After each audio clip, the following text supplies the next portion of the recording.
Hey man, my PC won't turn on. Did you build it yourself? No, I bought it pre-built. It's a TryHard Tech 2000. Sounds a little sketchy. Did you check the obvious things like power cables, power supply switch? Man, I've tried everything I can think of and I can't figure out what's wrong with it. All right, we'll have the boys in the back take a look. Thanks, man.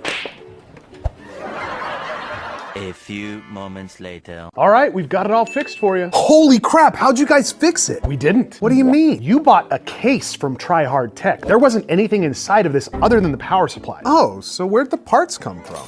You just bought them. Wait, Oh? can I also get one of those